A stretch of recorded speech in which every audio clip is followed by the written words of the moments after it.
मैं यूरोप में आया जर्मनी अपना मास्टर्स करने के लिए। क्यों? Third largest economy, centre of Europe, free education और सेटलमेंट भी काफ़ी आसान। सुनने में सब कितना अच्छा लगा है।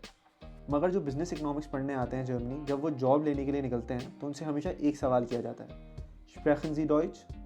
जर्मन आती है? मेरा शुरू से मानना था कि पढ़ाई के साथ साथ प्रोफेशनल एक्सपीरियंस बहुत ज़रूरी है।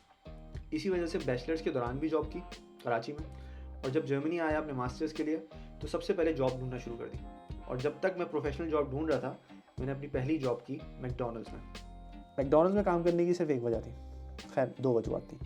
सबसे पहले लैंग्वेज बेहतर करना, और दूसरा ब्लॉक अकाउंट में पड़ा हुआ पैसा बचाना। वैसे इन दोनों चीज़ों का मुझे नहीं पता, मगर मैंने बाल बनाना ज़रूर सीख लिया। इस पार्ट टाइम जॉब के साथ साथ मैंने प्रोफेशनल जॉब्स के लिए भी अप्लाई करना शुरू कर दिया। और मेरे जर्मन दोस्त मुझ पर हंसते थे, कहते थे यार पहला सेमेस्टर है, चिल करो, अभी क्या ज़रूरत है। मगर मैं उनकी बात नहीं सुनता था, क्योंकि मुझे लगता है कि हर किसी की ज़िंदगी अलग है, हर किसी की जर्नी अलग है, तो हम हर किसी के मशवरे पे भी अमल नहीं कर सकते।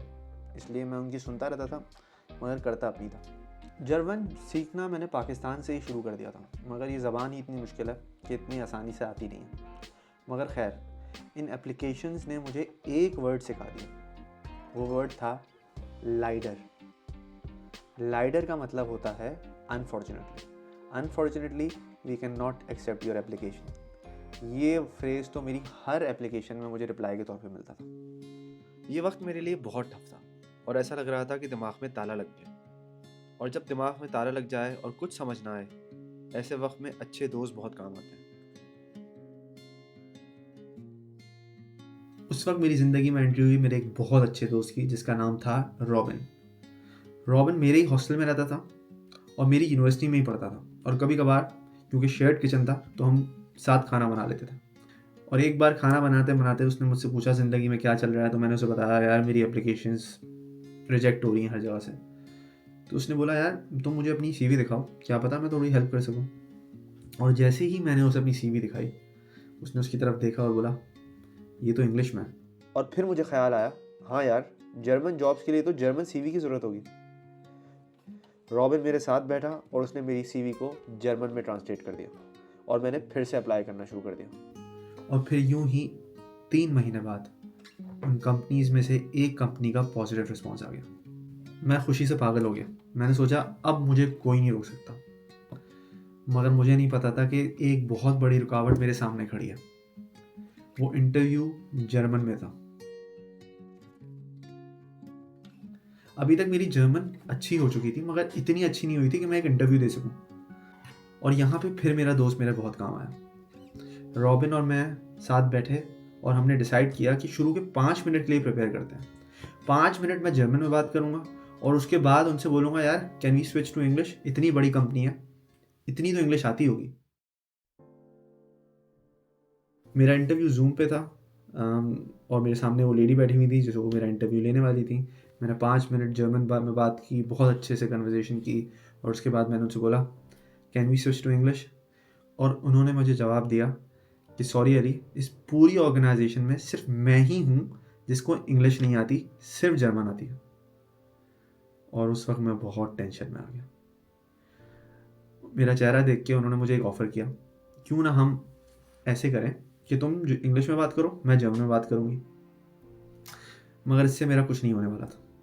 तो मैंने कहा हम दोनों जर्मन में बात करते हैं और इसी तरह कंटिन्यू करते हैं, क्योंकि ये एक पोलाइट नहीं होगा कि मैं आपको इंग्लिश में जवाब दूँ और आप मुझसे जर्मन में बात करें। और हमने इंटरव्यू शुरू कर दिया। इंटरव्यू 1 घंटे गया और 1 घंटे में टूटी फूटी जर्मन बोलता रहा, और 1 घंटे हम दोनों बहुत हंसते रहे। ये इंटरव्यू मेरी ज़िंदगी के सबसे मज़ाहिया तरीन इंटरव्यूज़ में से एक था। लेकिन किस्मत का करना ये था, उसको मेरी ये बात इतनी अच्छी लगी कि मैंने जर्मन में एफर्ट किया कि उसकी पॉजिटिव रिस्पॉन्स की ईमेल आ गई। और फिर मेरा इंटरव्यू था प्रेसिडेंट के साथ, जो कि इंग्लिश में था। और ऑब्वियसली ये इंटरव्यू तो मेरा बहुत अच्छा जाना था, जो कि गया और मेरी जॉब लग गई।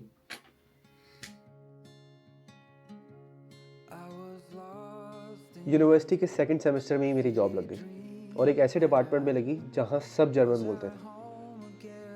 मेरा मानना है कि जब इंसान मेहनत करता है और थोड़ा बहादुरी से काम लेता है तो आज नहीं तो कल वो कामयाब हो ही जाता है। मगर अगर उसके कुछ दोस्त उसका मुश्किल वक्त पे साथ दें तो वो जो रास्ता होता है वो थोड़ा सा छोटा हो जाता है और आसान हो जाता है। रॉबिन को कोई ज़रूरत नहीं थी मेरी सीवी ट्रांसलेट करने की, ना ही उसको ज़रूरत थी मुझे प्रिपेयर कराने की और थ्रू आउट मेरी यूनिवर्सिटी मुझे जर्मन में हेल्प करने की। ये करने से उसे कोई बेनिफिट नहीं मिल रहा था, मगर उसने फिर भी मेरी हेल्प की।